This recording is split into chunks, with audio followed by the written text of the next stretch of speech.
Physical features of India the peninsular plate के बारे में बता रहे हैं। और इससे पहले की जो वर्कशीट थी उसके अंदर भी हमने आपको फिज़िकल फीचर्स ऑफ इंडिया के बारे में बताया था। पेनिनसुलर प्लेट पेनिनसुलर प्लेट होती है, it is a tableland compose of all crystalline igneous and metamorphic rocks, यानी कि आग्नेय चट्टानों से मिलकर ये बनती है। It is a part of the oldest landmass, ये जो हिस्सा होता है ये सबसे प्राचीन चट्टानें होती हैं। Which consist of broad and shallow valley and rounded hills rich in mineral resources like iron, coal, bauxite etcetera. इसके अंदर सबसे अधिक मात्रा में मिनरल्स मिलते हैं। सबसे ज़्यादा मिनरल्स जो होते हैं वो आइजोनियस और मेटाफॉर्मिक रॉक्स के अंदर मिलते हैं। The plate consist of two bird system, इसको दो भागों में हम बांट सकते हैं, सेंट्रल हाईलैंड और द डेक्कन प्लेट। जो सेंट्रल हाईलैंड है, the line north of the Narmada river majorly lines on the Malwa plate, wider in the west but narrow in the east. Wider in the west के अंदर ये बहुत चौड़ी है, और नैरो इन द ईस्ट, और ईस्ट के अंदर ये बहुत ही पतली हो जाती है, संकरी हो जाती है।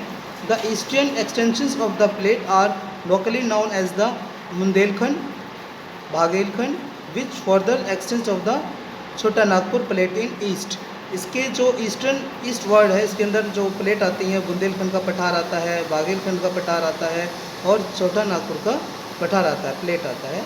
Importance reverse during the area of the Chambal, Betwa and can and Damodar. इसके अंदर जो मुख्य नदियां हैं वो चंबल, बेतवा और केन हैं। सेम डेक्कन प्लेट जो है दक्कनी प्लेट होता है, कहते हैं it is higher in the west and slope in the generative eastward. इसका जो स्लोप है वो ईस्टवर्ड की तरफ है, इसलिए ज़्यादातर जो नदियाँ होती हैं इसके अंदर बंगाल की खाड़ी के अंदर गिरती है। बे ऑफ बंगाल की खाड़ी के अंदर ज़्यादातर नदियाँ गिरती है। बस दो ही नदियाँ हैं, बस टू रिवर्स जो अरेबियन सी के अंदर गिरती है, Narmada and Tapi. The black soil area founded here known as Deccan trap, ये जो पूरा क्षेत्र है इसको हम ब्लैक सॉइल के नाम से जानते हैं, जो कि डेक्कन ट्रैप है। बस volcanic origin is the most stable of growing cotton. यहाँ वॉल्केनिक ओरिजिन्स, ये जो क्षेत्र है एक ज्वालामुखी के उद्गार के कारण यहाँ पे इसका निर्माण हुआ था इस मिट्टी का, और ब्लैक सॉइल यहाँ पे मिलती है जो कि कॉटन यानी कि कपास के लिए बहुत ज़्यादा अच्छी मानी जाती है। It is the tabular landmass that lies to the south of river Narmada whose base is the Satpura. Narmada river है जो सतपुड़ा रेंज से निकलती है, is the north flank by the eastern Ghat and western Ghat. जो ईस्टर्न घाट से वेस्टर्न घाट की ओर आती है। आपको पता है कि जो ईस्टर्न घाट है उसके अंदर आपका बे ऑफ बंगाल की खाड़ी के अंदर पड़ता है, और वेस्टर्न घाट जो है वो अरेबियन सी के अंदर होता है। ईस्टर्न घाट की जो हाईएस्ट पीक है वो 600 मीटर है, और उसके अंदर Mahadev valley of the Nilgiri in south, Nilgiri की पहाड़ियाँ साउथ के अंदर हैं। और the river in the Godavari, Krishna, Kaveri draining in the bay of Bengal, यहाँ से जो गोदावरी, कृष्णा, कावेरी नदियाँ निकलती हैं वो बे ऑफ बंगाल में गिरती हैं। It is discontinuous and the irregular before draining the rivers marks delta which is fertile. और बे ऑफ बंगाल में गिरने से पहले ये अपने मुहाने पर एक डेल्टा बनाती हैं जो बहुत ही उपजाऊ होता है।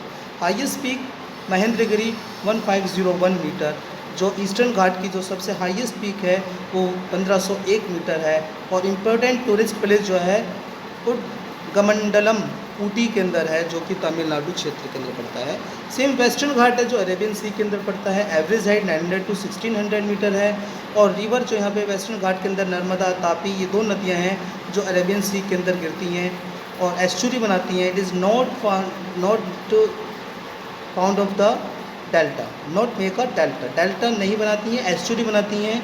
और द हाईएस्ट वाटरफॉल यहाँ पे जो सबसे ऊंचा जो जलप्रपात है, जोग वाटरफॉल है, इन शारावती रिवर पर है, और वो कर्नाटक के अंदर है। इट कॉजेज ऑर्गेनिक रेंज, और यहाँ पर जो है जो रेंज होती है 400 mm तक हाईएस्ट रेंज होती है। हाईएस्ट पीक अनईमुड़ी, और इस क्षेत्र की जो इस घाट की जो सबसे ऊंची चोटी है वो अनईमुड़ी के अंदर है। तो बच्चों इस शीट को अच्छी तरह से पढ़ना, और कुछ क्वेश्चन है आप इजीली इसको कर सकते हैं। Which Indian land mass is the made of the volcanic disposition, Deccan है। और name of the two reverse which drain through central highland, तो आप यहाँ से लिखते हैं सेंट्रल हाईलैंड जो है आपका Chambal and Bethwa Cane. Why the extent of the Eastern Ghat is not the continuous as the Western Ghat, और why is the plate important to us? तो बच्चों, आप कोविड नियमों का पालन करें, शीट को अच्छी तरह से देखें, और कोई दिक्कत परेशानी हो तो मुझे कमेंट में लिखें। Thank you.